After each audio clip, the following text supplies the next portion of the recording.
Hello everyone, this is Vinod Dhankad and welcome back to my YouTube channel #commerce vibes. तो class 12th accountancy chapter कर रहे हैं 8 और chapter है बेटा अपना इश्यू ऑफ डिबेंचर।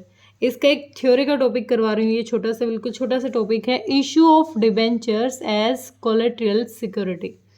जब हम किसी कोलेट्रल सिक्योरिटी में हम जो अपने जो इशू करते हैं डिबेंचर्स को, तो वो क्या प्रोसेस होती है। मतलब अब तक हमने क्या देखा, अब तक हम क्या कर रहे थे, प्रोसेस पहले देखेंगे। Issue of debentures, issue of debentures हम जब इशू कर रहे थे, एक सीखा हमने क्या था, एट पार।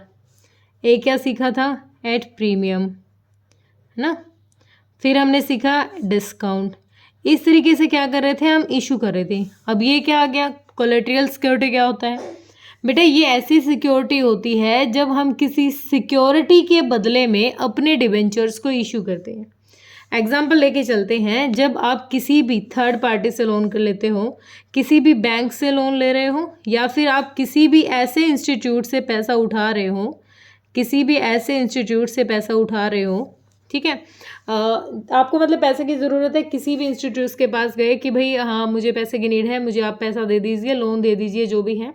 आप जाओगे तो अब कोई फ्री में तो आपको लोन देगा नहीं। जैसे नॉर्मली अगर हम देखें तो ये जो एग्रीकल्चर का लोन लेते हैं, जो ये ज़मींदार होते हैं, जो कृषि लोन होता है, तो ये किस तरीके से लेते हैं भाई, ये जाएंगे और कुछ अपने जो भाई किसी चीज़ को वहाँ पर गिरवी रखते हैं, किसी ना किसी चीज़ को वहाँ पर क्या रखेंगे, गिरवी रखेंगे कि भाई लो, कोई भी एसेट है हमारी, या फिर कोई बिल्डिंग है या कोई मशीन है, किसी भी चीज़ को हम वहाँ पर मोर्टेज रखेंगे कि भाई हाँ आप ये ना एज ए सिक्योरिटी रख लीजिए और बदले में मुझे पैसा दे दीजिए।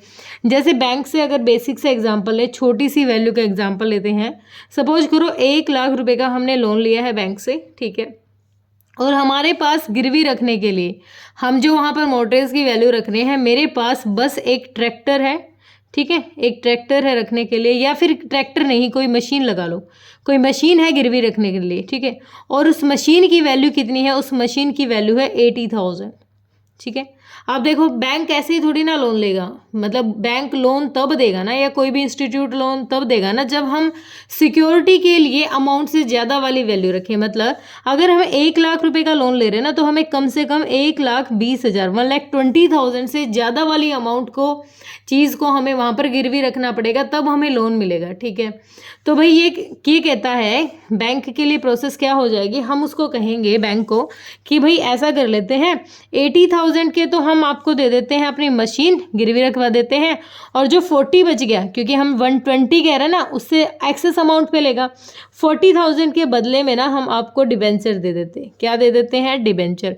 मतलब पहली सिक्योरिटी, फर्स्ट सिक्योरिटी तो हमारी क्या है, हमारी मशीन है। फर्स्ट सिक्योरिटी तो हमारी क्या है, मशीन है, और जो हमारी सेकंड सिक्योरिटी है आपके पास, वो हमारी क्या हो जाएगी, हमारे डिबेंचर्स हो जाएंगे। क्या हो जाएंगे, हमारे डिबेंचर्स, जो भी अमाउंट हमारा होगा, ठीक है। मतलब बैंक से लोन ले रहे हैं, उसके बदले में जो चीज़ हमें गिरवी रखनी थी, जो मोर्टेज रखनी थी, उस चीज़ के बदले में हम अपने डिबेंचर ही इशू कर रहे हैं उनको, डिबेंचर ही दे रहे हैं उनको, ठीक है। तो वो क्या होता है हमारा, वही होती है कोलेट्रल सिक्योरिटी, या फिर कहें हम सेकंड सिक्योरिटी, ठीक है। तो एक बार इसकी यहाँ से पढ़ लेते हैं ये क्या कह रहा है। Sometimes when a company takes a loan, जो कंपनी को कोई लोन चाहिए बैंक से या फिर किसी और पार्टी से भी, the company may have to issue debenture as a subsidiary या फिर सेकेंडरी सिक्योरिटी। मैंने बताया सेकेंडरी सिक्योरिटी, फर्स्ट सिक्योरिटी तो वो कोई भी अपनी एसेट्स रख सकता है, सेकेंडरी सिक्योरिटी में वो क्या रख सकता है, अपने डिबेंचर रख सकता है, for addition to the principal security, ठीक है। एडिशनल किसकी, प्रिंसिपल सिक्योरिटी को। इनके इसी वर्डों में इनको क्या कहा, in other word collateral security means secondary security in the addition of principal security. Same वही बात है, जो भी प्रिंसिपल अमाउंट हम उठा रहे हैं वहां से, उसके लिए हमारी क्या है, सेकेंडरी सिक्योरिटी है। मैंने आपको ये बताया, द बैंक और the other person to whom such debenture are issued as a collateral security will not be entitled to any interest of this. भाई किसी भी तरीके का इन डिबेंचर्स को इंटरेस्ट नहीं मिलेगा। क्यों मिलेगा भाई, हम तो लोन ले रहे हैं ना, और इनको तो बदले में दे रहे हैं, किसी भी तरीके का इंटरेस्ट इनको नहीं दिया जाएगा। They are entitled to get interest on the original loan advanced by them. इनसे जो पैसा पब्लिक से जो पैसा कंपनी ने लिया है ना, हमने तो बदले में उनको इशू किए हैं, सेकेंडरी सिक्योरिटी रखी है, तो बैंक से इनको कुछ नहीं मिलने वाला, कंपनी इनको देगी वही इंटरेस्ट जो नॉर्मल इनको बताया गया है। दे आर एंटाइल्ड टू, हो गया।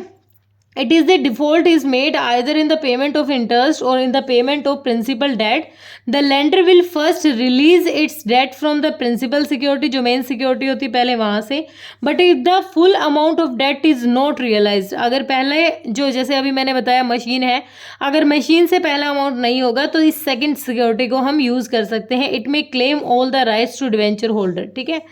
देन क्वेश्चन कहते हैं as soon as the company pays final installment of loan it can take is a debenture back. भाई जब वो लोन का पैसा वापस दे देगी तो वो अपने डिवेंचर वापस ले सकती है.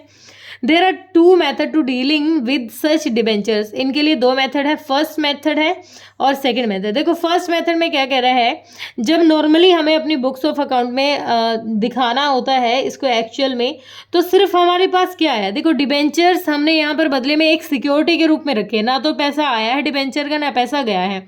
वो तो पैसा जब जाएगा ना, देखो यहाँ पर सिंपली हमने 40,000 को यहाँ सिक्योरिटी के लिए रख दिया.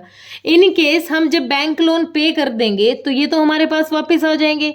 इनका तो कुछ गया नहीं. यहाँ तो ना तो कैश का आउटफ्लो है ना कैश का इनफ्लो है. जब कैश का आउटफ्लो और इनफ्लो ही नहीं है तो हम इसको रिकॉर्ड कैसे करेंगे, रिकॉर्ड तो नहीं कर सकते इसको. तो अब देखो या तो हमने पेमेंट नहीं की लोन की तब हमारे पास ये अनसिक्योर हो सकते हैं, इनकी पैसा डूब सकता, मतलब ये हमें भरने पड़ जाएंगे. ठीक है, डिबेंचर यहाँ पर रिस्क हो जाएगा. लेकिन जब तक ये ना तो पेमेंट की टाइम पर सेल और परचेज का कोई सीन हो ही नहीं रहा, यहाँ पर कैश का कोई फ्लो ही नहीं है, तो हम इसको रिकॉर्ड क्या करें. हम तो बस क्या रिकॉर्ड करेंगे, सिर्फ एक चीज़ एंट्री करेंगे, बैंक में पैसा आया है.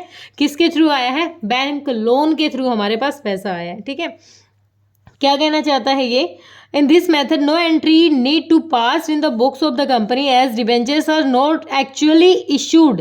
यहाँ पर actually issued नहीं हुए, बस उस चीज़ की जगह रखा गया है उनको, but only given away so as collateral security. As such under this method entry is passed only for taking a loan if the loan taken from a bank. ठीक है, ये सिर्फ एक ही एंट्री होगी क्योंकि कैश का कोई आउटफ्लो और इनफ्लो यहाँ हो नहीं रहा है. सिर्फ हमने बैंक से जो लोन लिया है वो अमाउंट हमारे बैंक में आ जाएगा. ठीक है, फिर सेकंड मेथड कहता है, in this method entry for issuing debenture as a collateral security it also recorded with the entry for taking a loan. बस एक एंट्री, बस ना के बराबर भाई एज ए सिक्योरिटी दिखाने के लिए एक एंट्री और कर सकते हैं. Debenture suspense account. जब देखो हमें 11th में भी जब कुछ ना समझ में आता था तो हम क्या लिख देते थे, सस्पेंस अकाउंट बना लेते थे. किसी भी तरीके का एरर दिखता हमें तो हम वहाँ किस में ट्रांसफर कर देते उसको, सस्पेंस में. तो सेम इसने यही कर दिया कि डिवेंचर्स को आप दिखाना चाहते हो, आप अपनी बुक्स ऑफ अकाउंट में शो कराना चाहते हो तो सिंपली लिखो debenture suspense account to debenture account, वरना नॉर्मली एक एंट्री से आपका काम चल रहा था. ठीक है, ये था बिल्कुल बेसिक सी थ्योरी थी. मुझे लगा ये पहले थ्योरी अलग से करवानी चाहिए, क्वेश्चन बाद में कराऊंगी, तो इसलिए मैंने पहले थ्योरी डाल दी है. तो कोई दिक्कत है तो कमेंट सेक्शन में डालें. Thank you so much.